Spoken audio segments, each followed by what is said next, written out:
అందరికీ నమస్తే. నేను మీ చెన్న వెంకట్ కాకినాడ. ఈరోజు నేను మల్లూరు హేమాచల లక్ష్మీ నరసింహస్వామి వారి క్షేత్రం గురించి మాట్లాడుతున్నాను. ములుగు జిల్లాలోని మంగపేట మండలం మల్లూరు గ్రామానికి 4 కిలోమీటర్ల దూరంలో ఈ క్షేత్రం ఉంది. 6వ శతాబ్దానికి పూర్వం నుంచే ఈ క్షేత్రం ఉన్నట్లు చరిత్రకారులు చెబుతున్నారు. ఈ ఆలయం చిన్నచోళ చక్రవర్తుల కాలం నాటిదని చెబుతారు. ఈ క్షేత్రం అంతా అర్ధ చంద్రాకారంలో ఉంటుంది. ఇక్కడి లక్ష్మీ నరసింహస్వామి స్వయంభూగా పిలిచారంట. శాతవాహన శకప్రభు దిలీపకర్ణి మహారాజుకు స్వామివారు సాక్షాత్కరించి గుహ అంతర్భాగంలో ఉన్నాను అని సెలవిచ్చినారంట. మహారాజు 76,000 సైనికులతో అక్కడ తవ్విస్తుండగా స్వామివారికి గుణపం నాభిలోకి గుచ్చుకుంది. ఆ నాభి నుంచే ప్రస్తుతం ద్రవం వెలువడుతుంది. ఈ ద్రవం సేవిస్తే సంతాన సౌభాగ్యం కలుగుతుందని నమ్మకం. దీనినే నాభి చందనంగా పిలుస్తున్నారు. ఇక్కడ లక్ష్మీ నరసింహస్వామి మానవ శరీర ఆకృతిలో సున్నితంగా ఉంటారు. స్వామివారికి ఆదిలక్ష్మి, చెంచులక్ష్మి అను 2 భార్యలు ఉన్న క్షేత్రపాలకుడిగా పంచముఖ ఆంజనేయ స్వామి, శిఖాంజనేయ స్వామి వారు ఉన్నారు.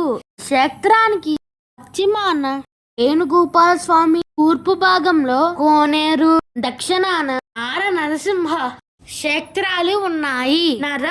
నారసింహుల క్షేత్రాలలో మొట్టమొదటి క్షేత్రంగా హేమాచల నరసింహస్వామిని చెబుతారు. స్వామివారి మూర్తి మానవ శరీరం లాగా మెత్తగా ఉంటుంది.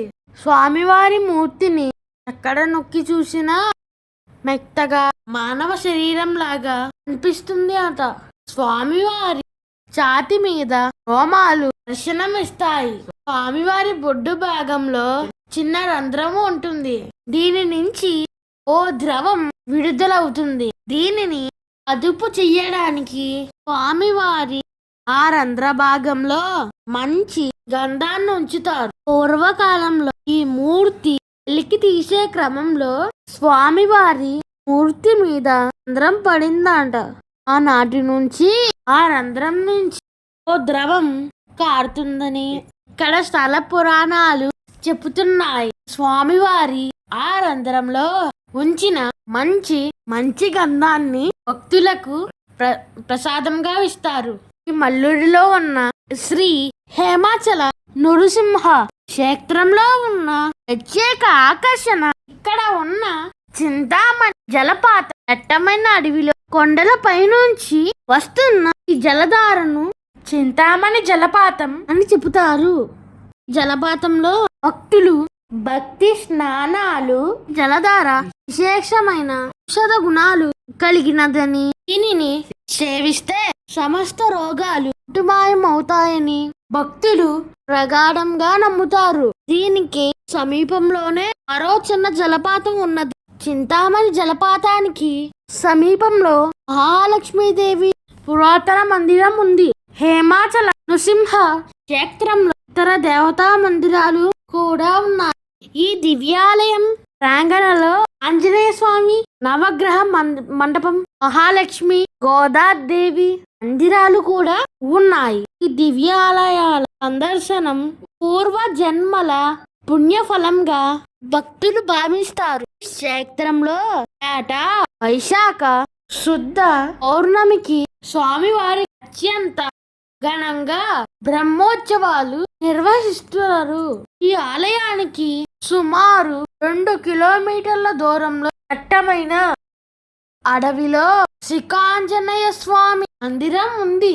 ఇది అతి పురాతనమైనది. స్వామివారి మూర్తి ఏ కాలం నాటిదని చెప్పడానికి ఏ ఆధారాలు లేకపోయినప్పటికీ హేమాచల నరసింహస్వామి మూర్తి కాలం నాటిదిగా చెబుతారు. శ్రీ హేమాచల లక్ష్మీ నరసింహస్వామి ఆలయ నిర్వాహకులు ప్రతి ఏటా వైశాఖ మాసంలో బ్రహ్మోత్సవాలు నిర్వహిస్తారు. ఇందుకోసం ఆలయ పూజారులు నరసింహస్వామి జయంతి, స్వామివారి కళ్యాణం, రథోత్సవం, సదస్సు, తెప్పోత్సవం, నాకబలి, వసంతోత్సవం నిర్వహిస్తారు. ఈ క్షేత్రాన్ని కాకతీయ రాణి రుద్రమ్మదేవి సందర్శించడమే కాక ఇక్కడ ఉన్న జలపాతానికి చింతామణి అని పేరు పెట్టినట్లు చిత్రకారులు చెబుతారు.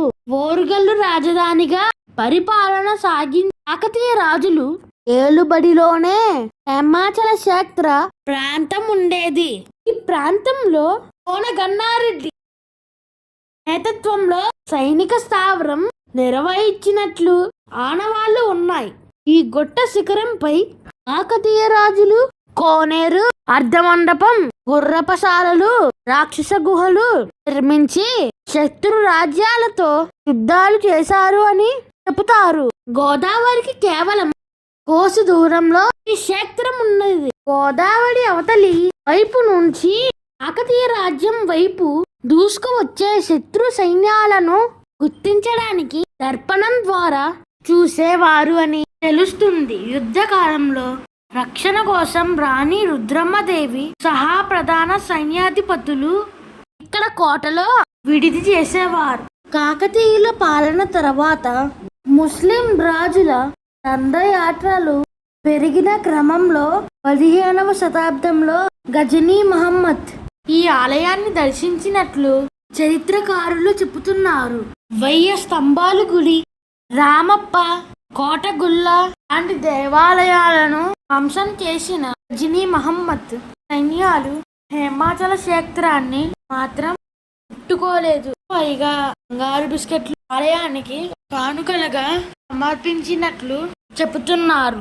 ముస్లింలు పవిత్రంగా భావించే అగ్రచంద్ర నెలవంకను ఈ క్షేత్రం పోలి ఉండడమే దీనికి కారణం. హేమాచల క్షేత్రంలోని చింతామణి జలపాతం దీనినే అక్కదార, చెల్లిదార అని కూడా అంటారు. ఇది సర్వరోగ నివారిణిగా పరిగణిస్తారు. కాశీ, గంగాలో దొరికే జలాలు కంటే ఇక్కడ జలాలు పవిత్రమైనవి అని నమ్ముతారు. 100 రోజుల పాటు ఈ జలాలు నిత్యం సేవిస్తే రోగాలన్నీ నయమవుతాయి అంట. ఇక్కడి జలపాతంలో స్నానం చేస్తే చర్మ వ్యాధులు తగ్గుతాయి. హేమాచల క్షేత్ర అడుగు భాగంలో చెట్ల బెరడుల మధ్య నుంచి వనమూలికలతో కూడిన జలపాతం ఏడాది పొడవునా పారుతూనే ఉంటుంది. హేమాచల క్షేత్ర దర్శనం కోసం ఎంతమంది ఎక్కువ భక్తులు వస్తే జలపాతం అంత వేగంగా పుంజుకుంటుంది. ఈ క్షేత్రంపై భక్తులు ఎక్కువ సంఖ్యలో రావడం వల్ల భూమిపై ఒత్తిడి పెరిగి అడుగు నుంచి జలాలు ఎక్కువగా ఉబికి వస్తాయి అట. ఈ క్షేత్రం జిల్లా కేంద్రానికి 135 కిలోమీటర్ల దూరంలో గోదావరి నది తీర ప్రాంతంలోని ఏటూరి నాగారం, భద్రాచలం ప్రధాన రహదారిని ఆనుకుని ఈ క్షేత్రం ఉంది. ఈ క్షేత్రంలో అనేక విశేషాలు ఉన్నాయి. హిమాలయాలలో మాదిరిగానే ఈ హేమాచల క్షేత్రం ప్రకృతి వైద్యానికి, వనమూలికలకు పెట్టింది పేరు. పూర్వకాలంలో మునులు, ఋషులు ఈ క్షేత్రంపై తపస్సు చేసినట్లు చరిత్రకారులు చెబుతున్నారు. ఈ క్షేత్రం తెలంగాణ రాష్ట్రంలో ఉంది. ఓం నారసింహాయ నమః, ఓం మహాసింహాయ నమః, ఓం దివ్యసింహాయ నమః, ఓం మహాబలాయ నమః, ఉగ్రసింహాయ నమః, ఓం మహాదేవాయ నమః, ఓం స్కంభజాయ నమః, ఓం ఉగ్ర లోచనాయ నమః, ఓం రౌద్రాయ నమః, ఓం సర్వకృతాయ నమః. శ్రీ నారసింహ, శ్రీ నారసింహ, శ్రీ నారసింహ, శ్రీ నారసింహ, శ్రీ లక్ష్మీ నరసింహ, శ్రీ నారసింహ, శ్రీ నారసింహ, శ్రీ నారసింహ, శ్రీ లక్ష్మీ నరసింహ.